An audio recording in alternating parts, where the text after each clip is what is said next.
Hey, it's Jada again, and I want to do a video that I'm calling The Chord, and you'll see why in a minute. Let's go ahead and get to E flat. We're going to be in several keys, but this is the one I want to start with for reference. Here's the numbers: 1, 2, 3, 4, 5, 6, 7, 1. Right? Here's the E flat. Now, I'm going to show you the chord right now. Here it is right here. It's full of 8 notes right here. And really the context for this chord, B flat is the bass. It's a rootless voicing, and all of this is here, right? That's what it sounds like in its fullness. Now, what is going on here? Because there's a lot going on here. In my left hand, I'm playing a fully diminished chord. And in my right hand, I'm playing a fully diminished chord.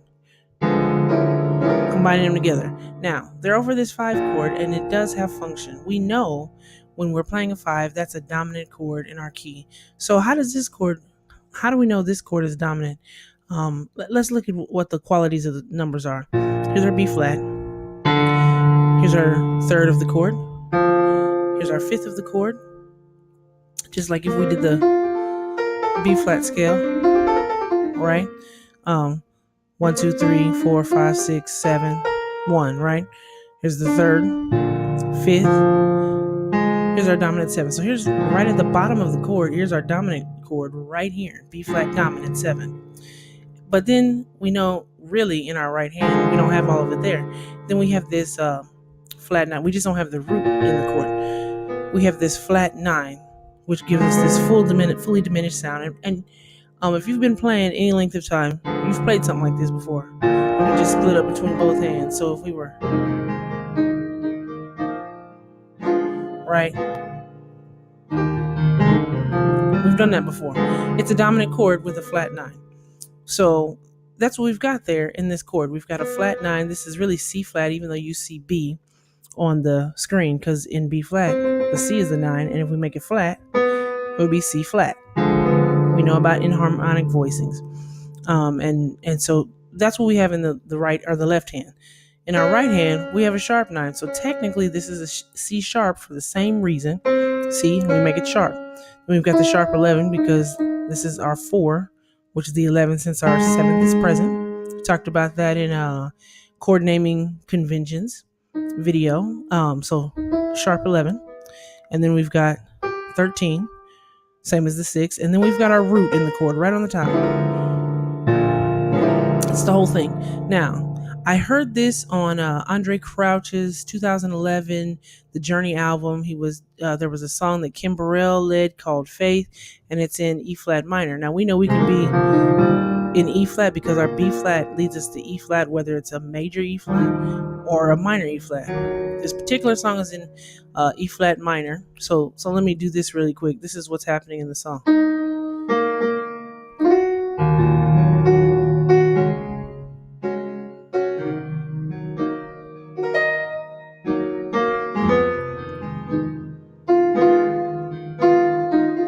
And I know we talked about the minor number system, right? So we know we have the diminished 2, right? There's a diminished 2. And then we've got this 5.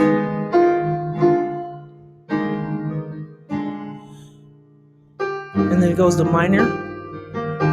major, sorry.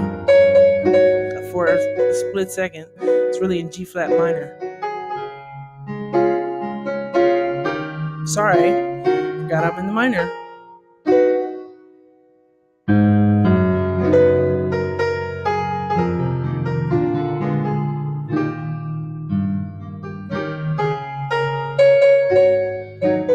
And right here, we're back to the E flat minor.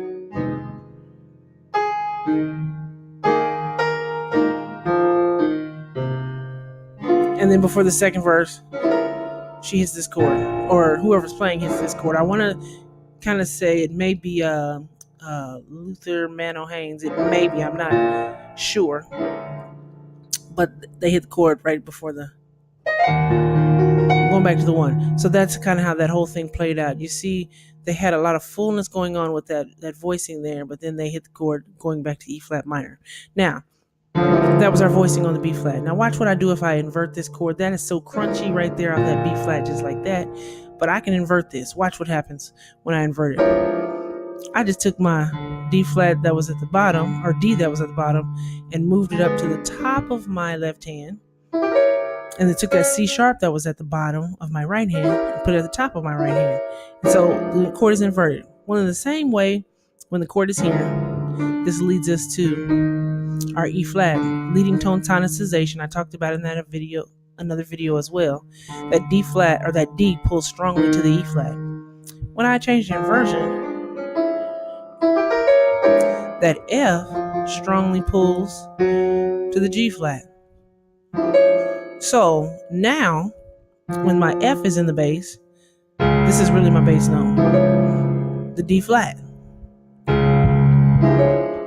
Same chord, same exact notes. And watch this, the qualities are exactly the same if I thought about this in G flat. Let me give you the right scale for G flat. 1, 2, 3, 4, 5, 6, 7, 1. Well, just like when the chord had the D in the bass, let's count them out. We just counted out the numbers. And that was the key of G flat. Sorry, I really need to be giving you the numbers of D flat because that's what the chord is. 1, 2, 3, 4, 5, 6, 7, 1. Let's try that again. Here's the third of the chord, just like before. Third of the chord, fifth of the chord, the minor 7, which we know gives us our dominant chord right there.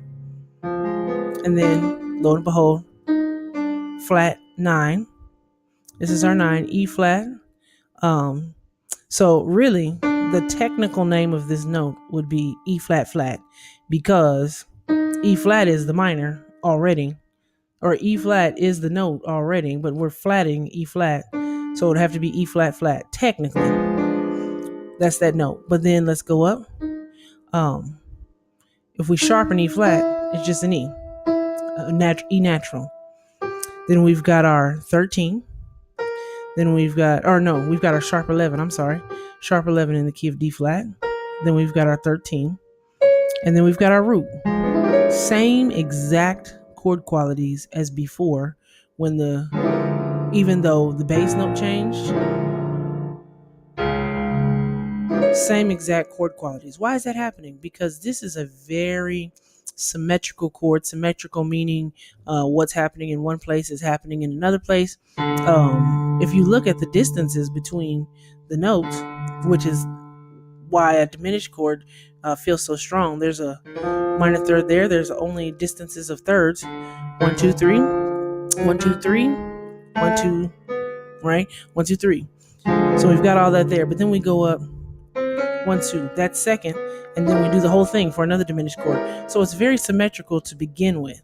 Well, because of that, even when I change the inversion and the bass note, we have the exact same chord qualities. That would have been in over here.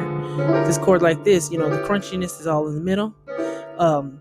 This chord is a B flat, flat 9, sharp 11, 13 chord. Well, when I go here, we've got a D flat, flat 9, sharp 9. What am I missing? 13. Flat 9, sharp 11, 13. Same thing. Same chord qualities. Even though I've changed the key, and it's going to pull me to the D flat. So let me get in, or since I was using this as the fifth of this key, let me get in that key. I already showed you the numbers a little while back.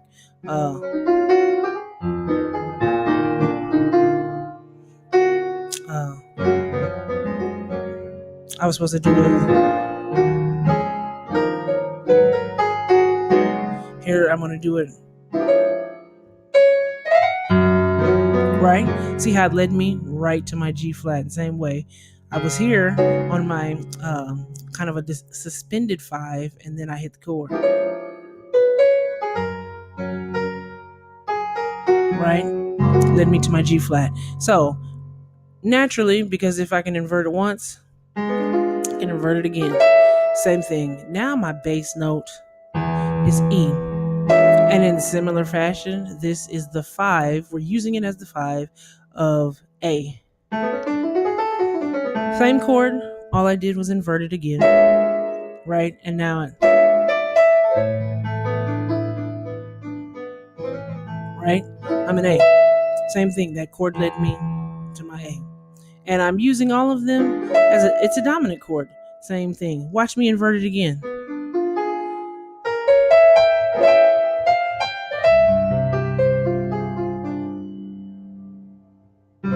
Right?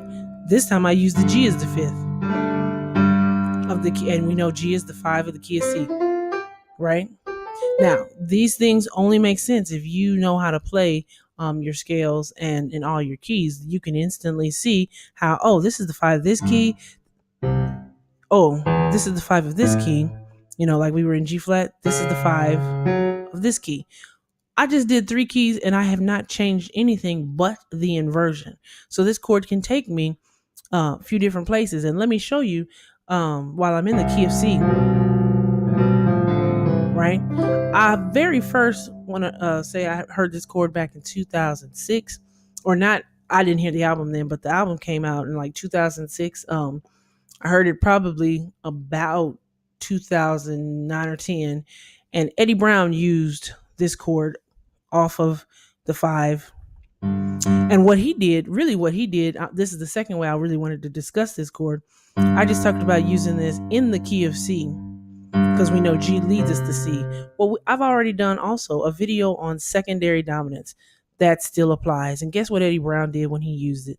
He went from G, and he was using the G as a secondary dominant. He was really in the key of F. That same song I have decided I did in a few videos back.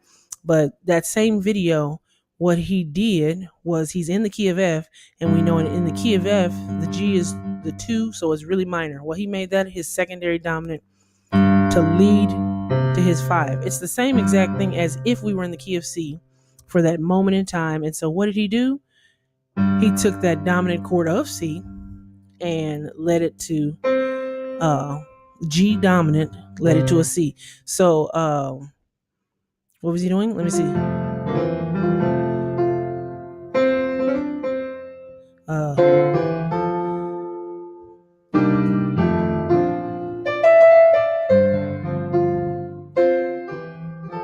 And then he did this chord right here. It was right after this. Really. And then he hits it here. And he really did a different inversion, but watch this. But it's those notes, definitely. See, they're all here. Instead of using it like this, closed inversion, he wanted that to emphasize the key we're in, or the chord we're about to go to. That's how he used it, and then he went right back to his key. Right? And then I did the 7-3-6. Right? Right. So he did it after this.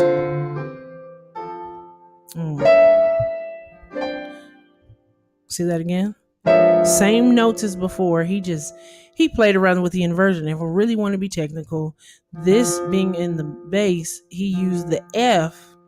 The F is the 7th of G. Again, another scale we would need to know. It's the dominant. Sorry, that's our scale for G, but this is our dominant chord. So he wanted, instead of putting the 3rd on the bottom, he put the 7th on the bottom. And we do that type of thing often as well. So here's the chord, right? That's how he used it in 2006. Brilliant use of the secondary dominant right there. Loved how that was worked out. So he used it in the key of F. Now notice, because there's 8 notes, and you saw me use this in E flat, just in the regular key, but since we used it as a secondary dominant, that's another 4 keys that's opened up to us. We just did it in the key of F, so probably I could do it in A flat, B, and D as well, in the same fashion as secondary dominance. In A flat, I would be on my 2 chord, and that would be B flat, and we just talked about that one. That would be a secondary dominant. Going to my 5, right? We just talked about that. So we can use it as a secondary dominant or as the dominant of the key. And we're in 8 keys with this one chord, okay, already. And then and really 8 if I'm just counting the major, but you can do the minor versions of those as well, which would automatically make that 16 keys of the 24. Well, let's look at this. If we're using, we can always use secondary dominance, and we can use it in other places too. So anytime you see this type of movement, we see that we can use this B flat chord to this E flat in the key of G flat, and now the one we did originally in G flat was here as our 5, right? Right? That's the one I used to get to my G flat.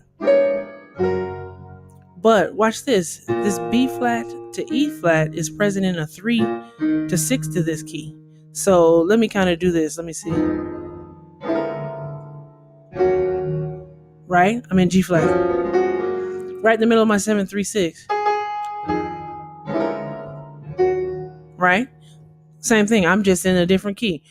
Use it as your secondary dominant or use it as your dominant. So with that fact, let me see. What other key uses F uses no, not F, sorry. We did E flat for that key. We did this. Oh, in the key of D flat, this is 6 to 2, right? 1, 2, 3, 4, 5, 6. We know 6-2 is part of the 3-6-2-5. So if I'm on a 3,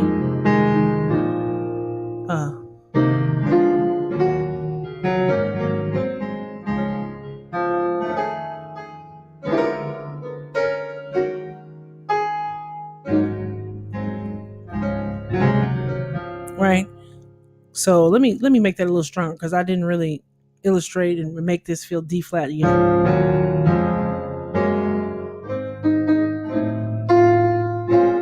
And then I want, there we go. So really I hit my minor chord because that's the function of a 6 in D flat. And then before I went on to my 2, I went ahead and hit my secondary dominant.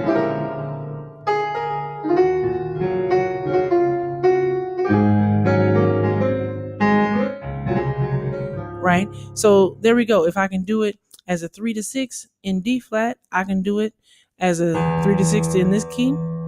3 to 6 in this key.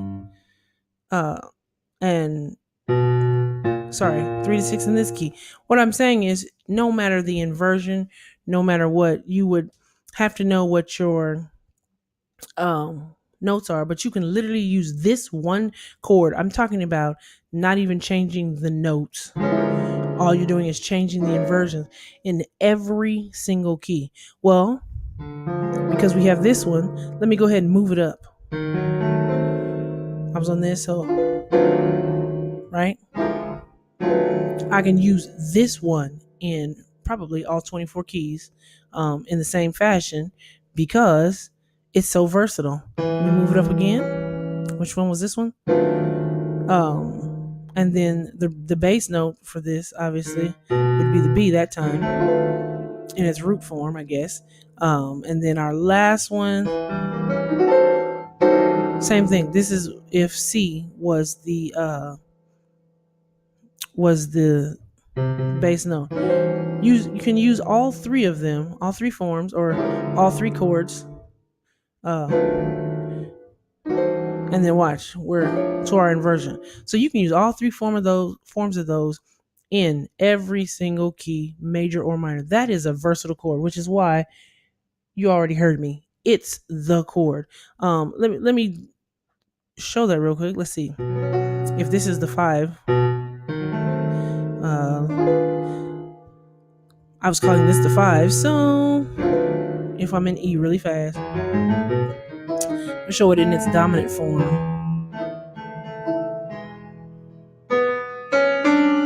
Sorry, I was acting like I was in A. Let me make it suspended, and then I want to, right? Let me do it again.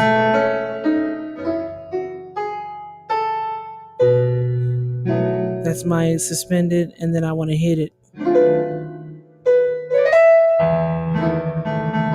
Right? I just did an E, and I can sit there and, like before, change the inversion, and I'm in a different key. Now I'm in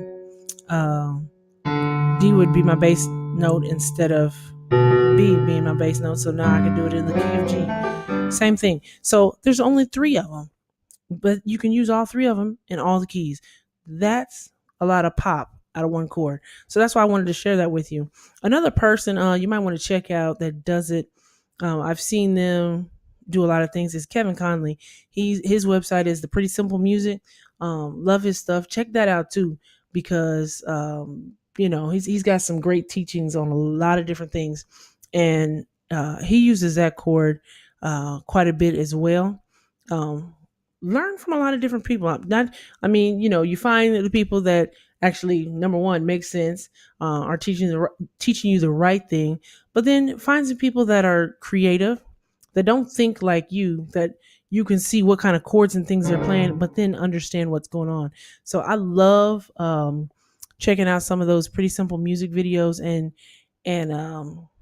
I noticed that he played this chord as well. So check out, like I said, check out some of his stuff in order to see how he uses it. But those are 3 people, 2 CDs I'm giving you that they use that chord on, and another person that's teaching here on YouTube and also in his own series of work.